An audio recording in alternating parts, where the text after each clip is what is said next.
पूंजी को इस उत्साह के साथ समाज के साथ मिल बांट करके अपनी खुशी को मनाता है। कोई हिंदू, कोई सनातन धर्मावलंबी भेदभाव नहीं करता किसी के साथ। कोई भी उसके साथ मिलकर के पर्व और त्योहार मना सकता है, कोई दिक्कत नहीं। लेकिन पर्व और त्योहारों में व्यवधान,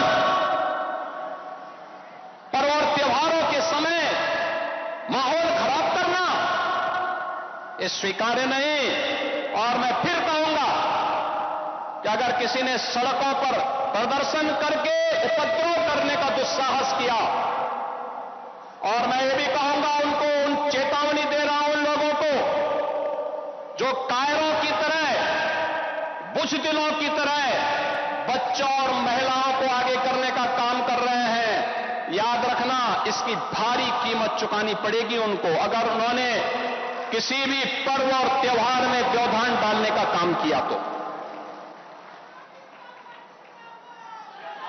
एक और डबल इंजन की सरकार विकास करा रही है। आपने देखा होगा मंच पर भी हमने हर जाति, हर समुदाय के लोगों को यहां पर सरकार की कल्याणकारी योजनाओं के साथ जोड़ने का काम किया है। कोई भेदभाव नहीं किया, कोई भेदभाव नहीं किया। अनुसूचित जाति के भी थे, पिछड़ी जाति के भी थे, ब्राह्मण भी थे। हर एक को सुविधा मिलनी चाहिए, सम्मान मिलना चाहिए, संरक्षण मिलना चाहिए। अगर गरीब है तो सरकार का संसाधन का पूरा लाभ उसको प्राप्त होना चाहिए। और मुस्लिम भी थे, कोई भेदभाव तो नहीं किया। सबका साथ और सबके विकास के साथ सरकार कार्य कर रही है।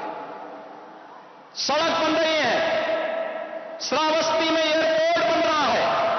आप याद करिए, इतना बड़ा एयरपोर्ट, आने वाले समय में बड़े बड़े जहाज श्रावस्ती में उतरेंगे तो देश और दुनिया का टूरिस्ट यहां पे आएगा, विकास श्रावस्ती का होगा। लेकिन कुछ लोगों को विकास अच्छा नहीं लगता, कुछ लोगों को विकास अच्छा नहीं लगता। वे लोग तालिबानी व्यवस्था पे विश्वास करते हैं। वे लोग आज भी दारुल इस्लाम में विश्वास करते हैं। आज भी मैं उनसे कहना चाहता हूं कि तालिबानी व्यवस्था और यह दारुल इस्लाम की उनकी मंशा उनको जन्नत में भी पूरी नहीं होने वाली है, जहन्नुम में उससे पहले उनको जाना पड़ेगा।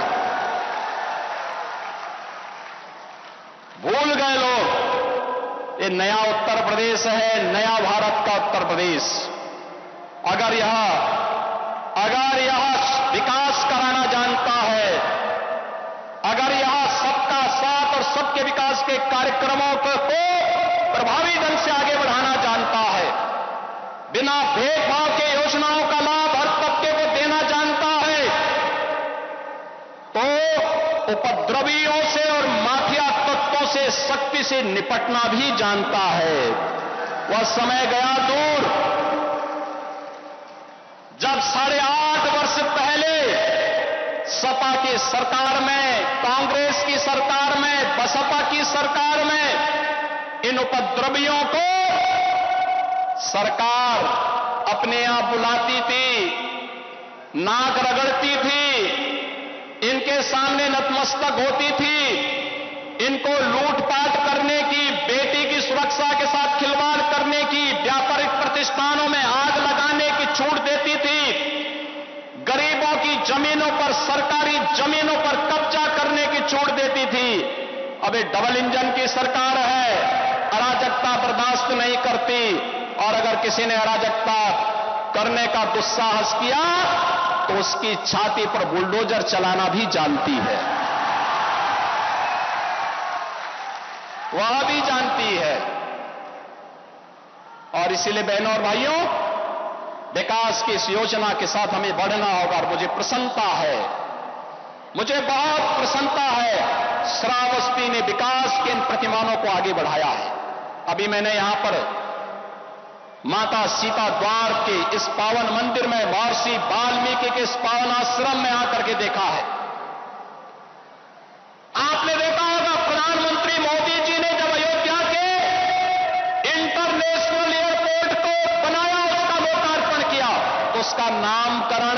महर्षि वाल्मीकि के नाम पर ही किया है, क्योंकि महर्षि वाल्मीकि हमारी आस्था के प्रतीक हैं। हमारी आस्था है महर्षि वाल्मीकि में। पहला संस्कृत का मौलिक ग्रंथ रामायण के रूप में दुनिया का सबसे बड़ा महाकाव्य महर्षि वाल्मीकि ने हम सबको दिया है, जो इस लोक में भी और परलोक में भी हमारे आगे बढ़ने का मार्ग प्रशस्त करता है। ऐसे महर्षि वाल्मीकि की पावन जयंती पर उत्तर प्रदेश में अवकाश होगा और हर देव मंदिर में रामायण का पाठ होगा।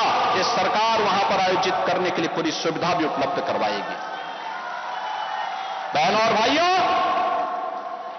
अभी मैं आया हूं यहां से केसरगंज के उन क्षेत्रों से जहां पर भेड़िया का आतंक है, और मैंने कहा है जिन लोगों के पास मकान नहीं होगा, सर्वे का काम लगभग पूरा हो रहा है, उन सबको एक एक आवास उपलब्ध करवाएंगे। श्रावस्ती के भी, बहराइच के भी, बलरामपुर के भी, गोंडा के भी, जो भी ऐसे लोग होंगे सबके घर में सबको उपलब्ध करवाएंगे। जिसके पास राशन कार्ड नहीं होगा उसको राशन कार्ड भी मिलेगा। जिसके पास उपचार के लिए सुविधा नहीं है उसको आयुष्मान कार्ड या मुख्यमंत्री राहत कोष से हम पैसा देंगे। राम तेरन जी जितना नाम देते हैं सबको हम पैसा देते हैं। सैकड़ों करोड़ तो इन्होंने केवल मुख्यमंत्री कोष से ही उपचार के लिए यहां श्रावस्ती के नागरिकों को उपलब्ध करवाया है। श्रावस्ती से हमने फ्लाइट चलाई थी तो राम तेरन जी ने यहां से तमाम कार्यकर्ताओं को उस यात्रा में अपने साथ सहभागी बना करके वायु दर्शन भी कराया था, कैसे हवा में उड़ा जाता है, यह भी देखने को हमने देखा है। और इसलिए बहनों और भाइयों, आप चिंता मत करिए, ये डबल इंजन की सरकार विरासत का सम्मान भी करेगी, विकास भी कराएगी, आपका सुरक्षा भी करने के लिए प्रतिबद्ध है। आपके सम्मान के लिए, आने वाली पीढ़ी के लिए विकसित उत्तर प्रदेश के एक नए अभियान के साथ आगे बढ़ी है। विकसित उत्तर प्रदेश आने वाली पीढ़ी के अगले 22 वर्ष के अंदर कैसा उत्तर प्रदेश हमें चाहिए, उस उत्तर प्रदेश के लिए। और मैं आप सबसे कहूंगा, हमने 12 सेक्टर तय किए हैं। शिक्षा, स्वास्थ्य, कृषि और जल संसाधन, रोजगार और स्किल मिशन, इंफ्रास्ट्रक्चर, इन्वेस्टमेंट, शहरीकरण, पर्यटन, इमर्जिंग टेक्नोलॉजी, इन सभी 12 सेक्टर को लेकर के हम लोगों ने इस अभियान को आगे बढ़ाया है। इससे संबंधित साहित्य हर ग्राम पंचायत को उपलब्ध करवाया है। कल मैंने ग्राम प्रधानों के साथ संवाद किया था। बहराइच के भी एक ग्राम प्रधान से मैंने, श्रावस्ती के भी एक ग्राम प्रधान जी के साथ मैंने संवाद किया था। और बहनों और भाइयों, मुझे अच्छा लगा, बहुत अच्छी बात उन्होंने कही। विकास की एक सकारात्मक सोच के साथ हमारी ग्राम पंचायतें आगे बढ़ रही हैं। मेरा मानना है ग्राम पंचायत आत्मनिर्भर होगी, नगर पंचायत आत्मनिर्भर होगी तो उत्तर प्रदेश को कोई आत्मनिर्भर होने से रोक नहीं सकता, और उत्तर प्रदेश आत्मनिर्भर होगा तो विकसित भी होगा।